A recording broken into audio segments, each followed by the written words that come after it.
Welcome to the deep dive.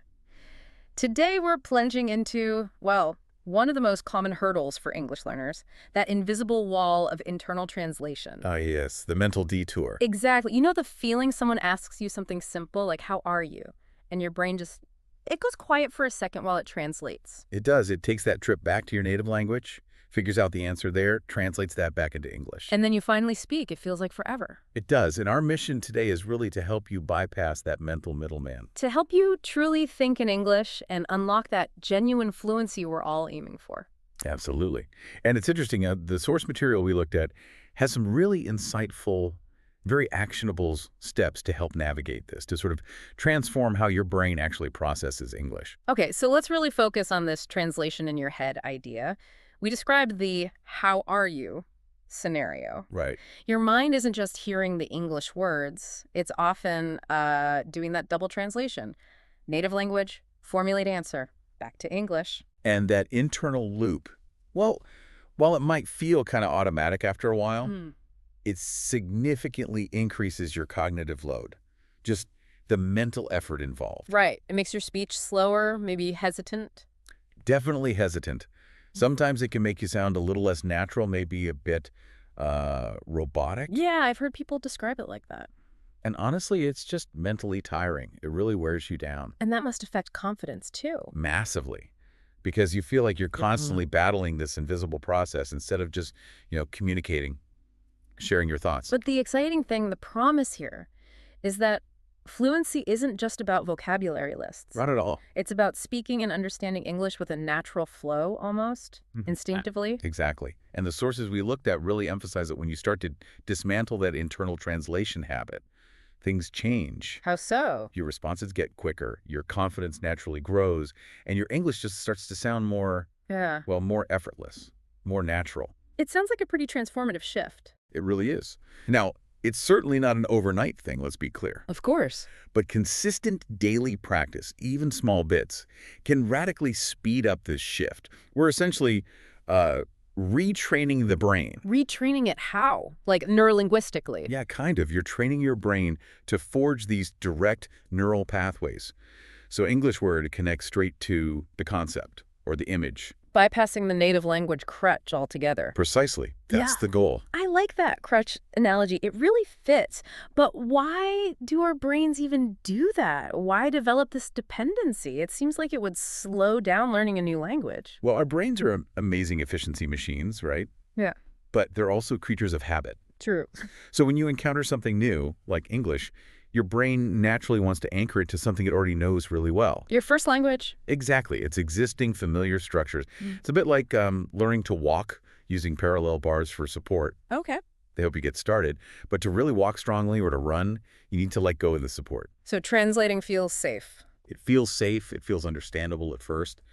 But ultimately, it inhibits the brain from building those strong, direct English-to-concept connections that you need for real fluency. That brings up a really critical point about how we associate words. You know, many of us learned vocabulary like English word equals native language word. The classic list method. Yes, But our sources really challenge that approach. they do. The shift we need, the one that leads to thinking in English, is from English word directly to a concept or an image. Okay, explain that more. Think about it. When you hear the word book, what comes to mind first? Is it the word for book in your native language? Or do you see like a picture of a book? Maybe feel the idea of a book. Ideally, the picture or the idea. That's the goal, that direct visualization. So when you hear apple, consciously try to picture an apple, red, green, whatever, not the word for apple in your first language. That direct connection. That's key for faster processing. Paramount. Absolutely key. It cuts out the middle step. And this isn't just about single words, is it? What about grammar? Oh, definitely not just words. Overthinking grammar rules while you're trying to talk. Yeah. That's another fluency killer. Like stopping mid-sentence to wonder, okay, subject dot verb. Wait, is this present continuous or what's the rule here? Exactly that. It just paralyzes spontaneous speech. Think about native speakers. They don't consciously run through grammar checklists as they talk. No, it just sort of comes out. It feels intuitive, right? And that intuition, that natural grammar, it comes from huge amounts of hearing and speaking the language. not primarily from memorizing conjugation tables or rule lists. Just it's about internalizing the patterns. Yes, internalizing patterns through exposure and use, not applying explicit rules in real-time conversation. And this is why our sources really stress the difference between active and passive learning. Right. Because you might think you're learning effectively just by, say, reading an article with a bilingual dictionary handy or watching a movie with subtitles in your own language. You might think so, but often those are quite passive habits. Your brain isn't really being forced to work hard in English. It's taking the easy way out. Pretty much. It's leaning on the native language crutch, which actually hinders the progress you want to make. It slows down the formation of those new, direct neural pathways. So active engagement is crucial. It is. It forces your brain to grapple directly with English, to make sense of it on its own terms, and that's what creates stronger, more lasting connections. Okay, this is all making sense. Let's get practical then. How do we actually do this, starting with our surroundings? Good place to start. The sources strongly advocate for immersing your environment, making English unavoidable in a good way. Like how? Well, a really powerful, immediate step you can take is to switch your phone language setting to English. And your computer, too. Oh, interesting. Just change the system language. Yeah. It sounds simple, maybe even a bit trivial, but it's surprisingly effective. Why? Because you're constantly interacting with these devices, right? Yeah. By forcing those primary digital interfaces into English, you're giving yourself constant low-stakes exposure and practice in processing English. Sort of like a cognitive reset for your daily digital life. Exactly. It helps short-circuit that reliance on your native language for everyday tasks. Okay, I can see that. What else in our environment? Building on that, another really tangible thing is to label your world. Label my world. Yeah, get some sticky notes or little pieces of paper, write common English words on them. Table, chair, door, window, mirror, refrigerator. And stick them on the actual objects. Precisely. Stick them right on the corresponding objects around your home or even your office. Okay, and then what? The real magic is in the daily reinforcement. Every time you see that labeled chair, you see the English word chair. Make it a little habit to say the word either in your head or even quietly aloud. Chair. Door. Ah, so you're constantly linking the physical object directly to its English name. Exactly. Completely bypassing the translation step. You're Yeah. building that direct visual linguistic link over and over every single day. I like that. Very concrete. Okay, what's next? Next, let's move inwards to a really transformative but also entirely private technique. Cultivating internal dialogue. Internal dialogue. You mean talking to myself? Yep, talking to yourself, but in English, inside your head, throughout your day. That sounds maybe a little strange. It might feel strange at first, but what's truly fascinating and what our sources really emphasize is how powerful this private practice can be. Why is it so powerful? Because it's a completely safe space for experimentation. Nobody hears you. There's zero pressure. Okay, so how do I start? Just narrate my life? You can, but start incredibly simple. Don't try to have complex philosophical debates in your head right away. Right. Just observe. Look at your hand. Think hand. Look at your glass of water. Think. Water, glass, full, or empty. Very simple labels. Okay, simple observations. Then what? Then maybe describe simple actions as you do them. In your mind, think, I'm walking, or I'm walking to the kitchen, I'm eating lunch. Maybe add a simple feeling, it tastes good, or it is yummy. And the key is mistakes don't matter. Mistakes not only don't matter, they're actually useful. Since no one hears you, a mistake isn't embarrassing. It's just immediate feedback for your brain to notice and maybe self-correct next time without any stress. Okay, I'm starting to see the value. It's like a mental gym for English. It really is. Let's try it right now just quickly. Everyone listening, in your head, mentally say the sentence, I am listening right now. Pauses briefly. Okay. Yeah, it feels a bit deliberate at first, maybe. It might. But doing that regularly, even for short bursts, is a direct workout for your English thinking muscle. It gets easier and more automatic over time. Okay, internal dialogue. Got it. What's the third area? The third key area is actively strengthening direct meaning association. This builds directly on what we talked about earlier, getting past word-for-word translation. Right. Connecting the English word straight to the thing itself, the image, the concept. Exactly. When you hear or read an English word, the goal is to consciously skip that step of finding the equivalent in your native language. So I hear cat. I should try to picture a cat. Yes. Picture a furry cat, maybe one you know. When you hear run, visualize someone running. A person, an animal, whatever works. You're training your brain to make that immediate leap. You are. You're reinforcing those crucial direct connections every time you do it. Can we practice that? Definitely. Let's do a quick visualization exercise. If it's safe for you, maybe not if you're driving, you could even close your eyes for a moment. Okay. So I'll say a few common English words. As you hear each one, I want you to immediately bring the image or the feeling to mind. Don't think of the translation. Ready? Ready? Tree. Car. Oh, this is. Happy. Pauses. Flosses. Oh. How did that feel? It requires a conscious effort at first to not let the other word pop in. It does initially. But doing exercises like this, even briefly, directly trains and reinforces those essential semantic networks in your brain. The more you do it, the more automatic it becomes. Makes sense. Okay, strategy number 4. This one involves your ears and your mouth. Mm. Active listening and shadowing. Active listening. So paying close attention. Yes, but strategically. Our sources strongly recommend listening to accessible English content. Things that are easy enough for you to follow the main idea. Like this deep dive, hopefully. Hopefully, yes, things like this. Or simple English songs, maybe cartoons designed for younger native speakers or learners. The key is comprehensible input. Stuff you can mostly understand. Right. And here's the really crucial rule our sources emphasize. Absolutely no native language subtitles. None at all. What if I get lost? It's tough, but try without them first. Your brain needs to work harder to extract meaning from the sounds and the context in English. That effort is what builds the skill. Okay, so no native language subtitles. What about English subtitles? English subtitles are, okay? They're an option if you find you absolutely need them, but challenge yourself first. See if you can manage without any subtitles at all. You might surprise yourself. Fair enough. And what's shadowing? Shadowing. This is a wonderfully simple yet really powerful technique. How does it work? You listen to a short chunk of English audio, maybe just one sentence from a podcast or a song. Okay. Then you pause the audio, Pause it. and immediately you try to copy exactly what you just heard out loud. Saying the same sentence. Yes, but not just the words. Try to mimic the speaker's intonation, their rhythm, the pauses, even the feeling behind the words if you can. Oh, like acting almost. A little bit, and you do this frequently, short bursts, often. Our sources highlight that this practice builds a kind of muscle memory for your mouth and tongue for English sounds. And it connects listening directly to speaking. Directly. It trains your brain to produce those English sounds and rhythms without going through that conscious translation or rule-checking process. It speeds up the connection between hearing and speaking. Okay, shadowing. Sounds like a good workout. But- Now, what about, well, the hard parts? Overcoming obstacles, staying motivated. Yeah, that's crucial, isn't it? Because, let's be honest, the path to fluency isn't always smooth. Definitely not. There will be days when that internal translation habit just creeps back in, especially when you're tired or stressed. And the key is knowing that's perfectly normal. It doesn't mean you're failing. Not at all. It's just part of the process.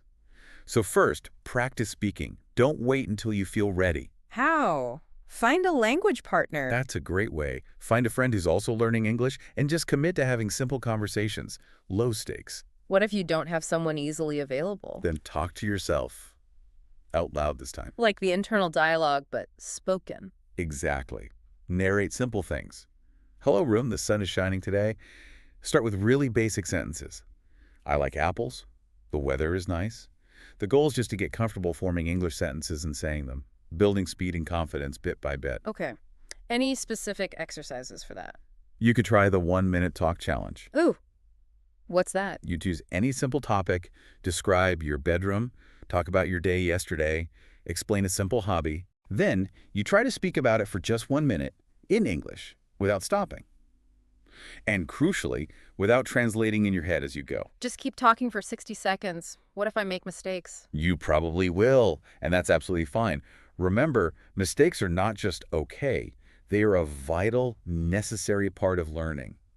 Your brain actually uses those moments to adjust and refine its understanding.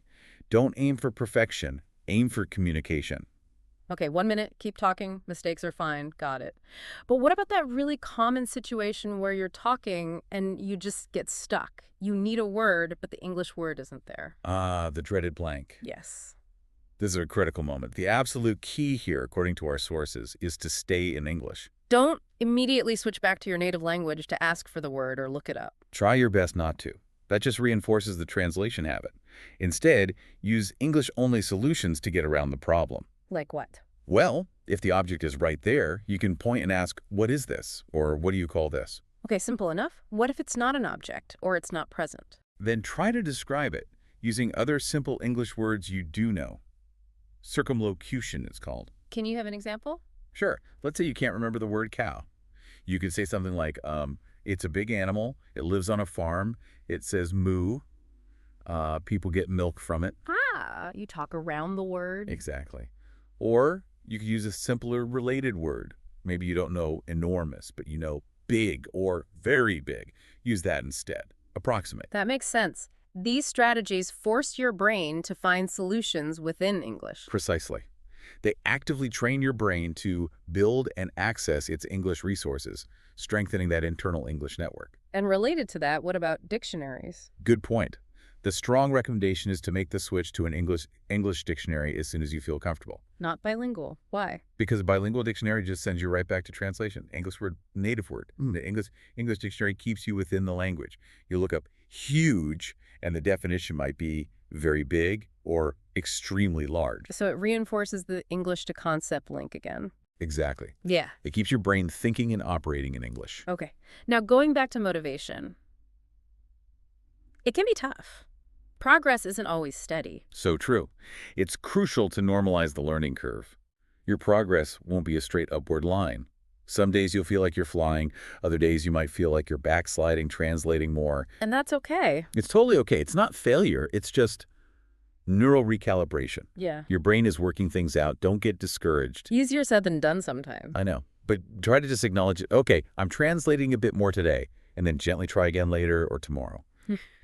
Our sources use a great analogy. It's like learning to ride a bike. You wobble, you might fall off. Exactly. But you don't just give up, right? You get back on. Same with this.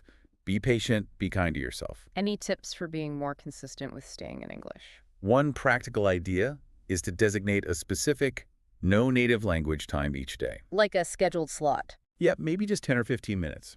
Perhaps during breakfast or your walk to work or while doing chores. And during that specific time, you make a conscious commitment to only think in English. No internal translation allowed. You try your absolute best. Just pure English thought, however simple. It helps build that habit in a focused way. And again, the overall message is, this takes time. Consistent effort is key, but so is self-compassion. Okay. So consistency and what else? Well, the final piece is really about the profound impact of that consistency and also, importantly, celebration. Consistency first. We touched on this, but why is daily practice so much better? Our sources are really clear on this. Small daily steps yield far, far greater results than trying to cram in long study sessions infrequently. So 10, 15 minutes every day is better than, say, 2 hours just on Saturday. Exponentially better for building these kinds of cognitive habits. Think of it like building a house. You lay bricks steadily, day after day. You don't just dump a huge pile of bricks once a week and hope a wall appears. Good analogy, brick by brick. Exactly. So we really encourage you listening. Revisit the ideas we've discussed. Maybe just choose one simple step to really commit to this week. Just one. Just one to start. Maybe it's putting up those sticky notes. Maybe it's consciously trying that internal dialogue for 5 minutes a day. Maybe it's switching your phone language.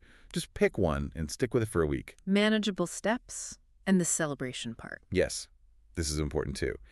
Make sure you acknowledge and celebrate your progress, no matter how small it seems. Like what? Did you manage to describe something using only English words when you got stuck? Did you have a short internal thought completely in English without realizing it until after?